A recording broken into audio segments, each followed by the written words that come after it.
교회 여러분 안녕하십니까? 오늘은 연중 제19주일입니다. 살다 보면 가끔 내가 예상치 못한 풍랑을 만나게 됩니다. 그럴 때 우리가 하느님을 찾게 되는데요. 오늘 복음은 바로 예수님께서 그 절망과 고통, 풍랑의 한 중심에 계신다는 것을 우리에게 일깨워 줍니다.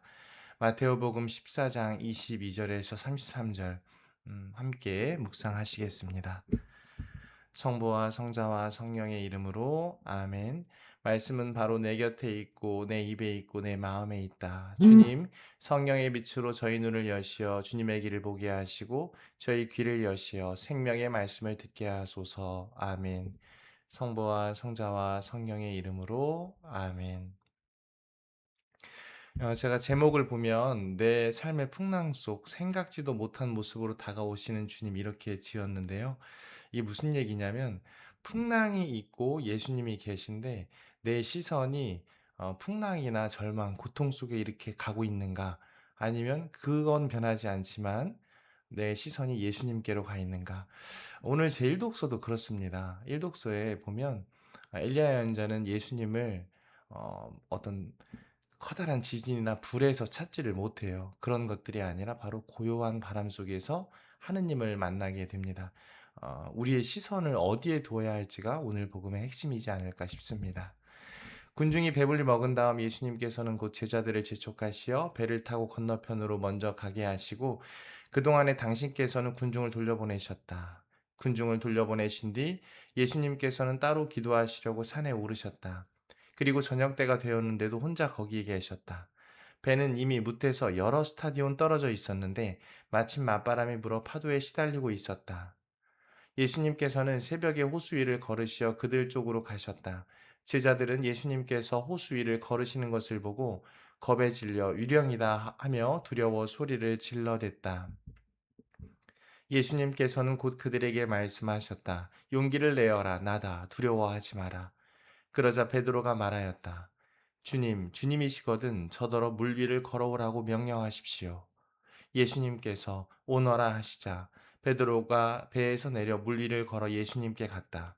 그러나 거센 바람을 보고서는 그만 두려워졌다. 그래서 물에 빠져들기 시작하자 주님 저를 구해 주십시오 하고 소리를 질렀다. 예수님께서 곧 손을 내밀어 그를 붙잡으시고 이 믿음이 약한 자야 왜 의심하였느냐 하고 말씀하셨다. 그러고 나서 그들이 배에 오르자 바람이 그쳤다. 그러자 배 안에 있던 사람들이 그분께 엎드려 절하며 스승님은 참으로 하느님의 아드님이십니다 하고 말하였다. 주님의 말씀입니다. 네. 제가 우리 김시부님과 항상 말씀드리는 부분 중에 하나가 복음의 주인공을 예수님으로 우리가 설정을 해야 한다라고 하는 것입니다. 예, 복음에 많은 이제 등장인물들이 나오잖아요. 물론 거기에 이렇게 내 마음을 대입해 보는 것도 중요합니다만 예수님은 어떻게 말씀하시고 어떤 상황이셨고 또 그것을 어떻게 대처하시는가가 제일 중요하죠. 복음의 주인공이 예수님이시기 때문에 그렇습니다. 오늘 복음도 그렇습니다. 이게 다른 게 아니라 예수님께서 5천 명을 먹이시고 그 다음에 사람들이 몰려들어요. 근데 예수님은 다시 외딴 곳으로 가서 기도를 하십니다. 또 물리를 걸어오라고 그리고 그를 구해주시는 기적을 베풀어 주십니다. 그러니까 우리가 예수님을 이렇게 바라보면 예수님은 막 일희일비하신 것이 아니라 어떤 일과 일 사이 중심에 늘 홀로 기도하는 시간을 가지셨다라는 게 제일 중요해 보입니다. 하느님과 만나지 않으면 우리가 본당에서 하는 모든 행사들도 다 일이 될 수가 있고 가정에서도 또 대인 관계에도 마찬가지입니다. 내가 우리가 매일 이제 뭐 휴대폰을 충전하는 것처럼 하느님과 만나는 그 짧은 시간이나마 없다면 우리는 멈출 수가 없고 과부하에 걸릴 수가 있겠죠. 예수님의 동선에서 우리는 묵상하게 됩니다. 기도는 하느님과 만나기 위해 잠시 멈추는 시간인데 그게 하느님을 위한 것이기도 하지만 실은 내 스스로 내 영혼을 위해서 또 쉴 수 있는 가장 거룩하고 아름다운 시간이다라는 겁니다. 기도는 왜 해야 할까요? 라는 답이 될 수가 있겠네요. 배는 이미 무태서 여러 스타디온 떨어져 있었는데 마침 맞바람이 불러 파도에 시달리고 있었다. 바사니 조메논 이렇게 되어 있는데요. 이 단어는 단순히 힘들어했다는 뜻이 아닙니다. 엄청나게 고통스러운, 그러니까 고문당하는 것처럼 극심한 시련을 겪다라는 뜻이라고 합니다. 가장 어두운 새벽 3시에서 6시 사이에 제자들은 자신의 힘으로는 어쩔 수 없는 인생의 거센 풍랑 앞에서 무너지고 있었던 겁니다.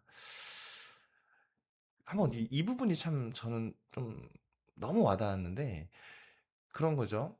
우리가 신앙생활을 열심히 하고 평소에 기도도 하고 미사도 열심히 다니고 활동도 하지만 이 파도라고 하는 게 예상하고 들어오는 게 아니잖아요.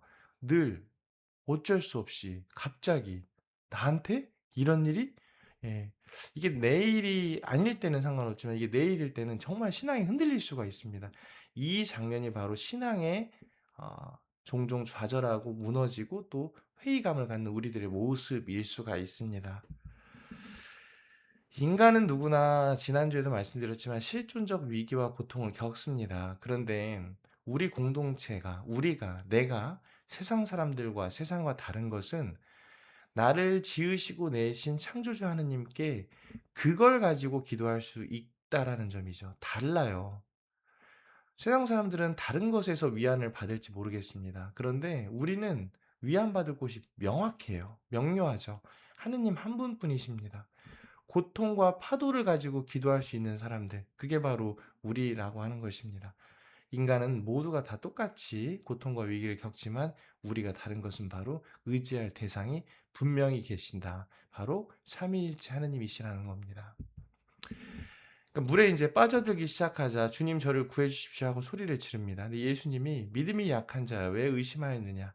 14장 30절에서 이렇게 말씀하시죠. 베드로는 분명히 처음 시선이 예수님한테 있었어요. 그래서 이제 물을 걸어가려고 하죠.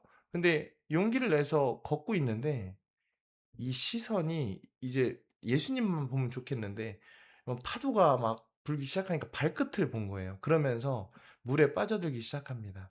인간의 한계를 넘어섰던 베드로의 믿음의 첫 발은 대단한 겁니다. 사실은. 우리가 구약 성경에서 아브라함이 처음에 칼데아 우르를 떠나라고 했을 때도 이미 완성된 그곳에서 가라 했을 때 그 한 발짝 움직인 건 대단한 거죠. 근데 인간이기 때문에 거센 바람을 본 순간 물에 빠져듭니다. 여기서 빠져든 이유가 뭘까요? 시선이 예수님이 아니라 지금 막 불고 있는 바람, 파도로 내가 딱 바뀐 겁니다. 어, 제가 오늘 간단하게 드리고 싶은 말씀이 뭐냐면 그겁니다. 일독서에서도 나오지만 엘리야 현재가 하느님을 찾을 때는 어떤 외적인 그런 것들이 아니었어요. 화려한 기적이나 요란한 소문 속에 계시지 않다라는 겁니다. 기쁠 때나 슬플 때나 늘 하느님은 우리와 함께 계시기 때문에 임마누엘이신 하느님이라고 우리가 칭합니다. 그런데 좀 더 들어가 보면 내 삶의 가장 어두운 새벽녘에 또 깊은 절망의 한복판에서 굉장히 희미해 보이시지만 조용히 손을 내밀고 계신 바로 그 부드러운 현존 안에 하느님이 계시다라고 하는 겁니다. 그러니까 고통이 사라진 상태에서 계시는 게 아니라 고통은 여전히 존재하지만 그럼에도 희미하지만 나와 함께 계신다는 그 느낌, 그리고 나를 지켜보시고 조용히 와서 나를 안아주시는 예수님의 현존. 우리가 신앙생활의 목적은 분명히 하느님을 만나고 체험하는 게 아닌가. 근데 자칫하면 우리가 화려한 것들에서 자꾸 이렇게 하느님을 찾으려고 하죠. 성과주의라고 생각을 하거든요. 성과주의는 오히려 하느님을 우리가 잘못 인식할 수 있도록 이렇게 좀 오해하게 만들 수 있도록 하지 않나 싶습니다. 그리고 이번 한 주간 여러분과 말씀을 살아가면서 베드로처럼 믿음의 첫 발을 디뎠던 그 순간, 우리 모두가 위대한 결심을 했던 그 순간을 기억하면서 동시에 내가 다시 또 세상적인 것에 시선을 뺏겨서 그렇게 좌절하고 있을 때 예수님은 오늘 분명히 믿음이 약했냐고 꾸짖으셨지만 이건 혼낸 것이 아니라 베드로야, 또 너희야, 너희들아, 힘든 거 내가 다 안다. 근데 그 시선을 거기에 두지 말고 그건 변하지 않겠지만 나에게 두렴. 그래서 이번 한 주간 크고 작은 풍랑 속에서도 나의 시선을 예수님께 두는 이건 연습이 좀 필요합니다. 연습을 자꾸 해봤으면 좋겠습니다. 좀 속상하고 답답할 때 이렇게 성호경을 한번 긋고 또 어떤 일을 갈 때, 미팅을 할 때, 또 어떤 과정을 겪을 때 주님에게도 성모송, 영광송, 그 다음에 예수, 마리아, 요셉 이런 일상의 거룩한 용어들을 우리가 자꾸 쓰면서 하느님께 내 마음을 두는 연습을 하시는 그런 한 주간 되시도록 여러분들을 위해서 기도합니다. 성부와 성자와 성령의 이름으로 아멘. 말씀은 내 발의 등불이요 나의 길의 빛이옵니다. 주님, 저희가 성경을 생명의 말씀으로 믿고 기도하며 살고 선포하게 하시어 언제나 성령 안에서 평화 기쁨을 누리게 하소서. 우리 주 그리스도를 통하여 비나이다. 아멘. 성부와 성자와 성령의 이름으로 아멘. 무더운 여름 건강들 조심하시기 바랍니다. 감사합니다.